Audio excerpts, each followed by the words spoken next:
Mama wa mfanyabiashara pamoja na rapper Sean Diddy Combs, Janice Small Combs, ameshinda ushindi mkubwa baada ya kesi ya dola milioni 33 ya RICO iliyofunguliwa dhidi yake kufutwa na mahakama. Katika kesi hiyo ambayo iliwasilishwa na Dion Best, anayejulikana pia kama D1, aliyekuwa mshirika wa zamani wa Diddy, lakini pia huyu D1 alishawahi kuwa mjasiriamali wa zamani katika tasnia ya muziki. D1 anadai kuwa mama yake Diddy alihusika kwenye mpango wa kumdanganya ili kumpora haki za umiliki wa kazi za muziki. Katika ngoma ambayo ilitoka mwaka 1998 na pia kutumika katika filamu ya Godzilla, ambayo humu ndani iliwakutanisha Puff Daddy, Diddy akiwa yuko pamoja na Jimmy Page, Dion Best alilalamika kwa madai ya kwamba alihusika katika kuunda na kushirikiana katika wimbo huu, lakini hakulipwa na hakutambuliwa kama mmiliki wa sehemu ya haki za muziki. Ndiyo maana amefungua kesi ya kudai dola za Kimarekani milioni 33 ambazo ni sawa na bilioni 82.5 za Kitanzania. Licha ya hivyo, D1 anamshtaki mama yake Diddy kwa kufanya udanganyifu, kughushi nyaraka na kuficha rekodi ili kuficha mpango huu, na kudai aligundua uhalifu huu mwishoni mwa mwaka huo wa 2023. Katika uamuzi wa mahakama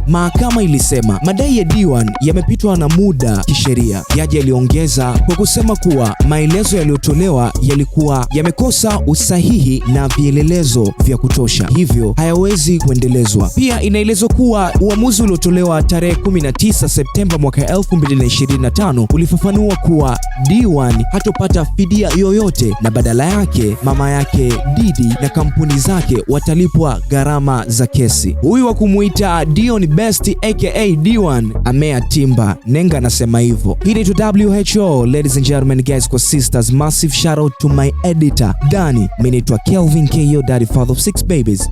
Poa.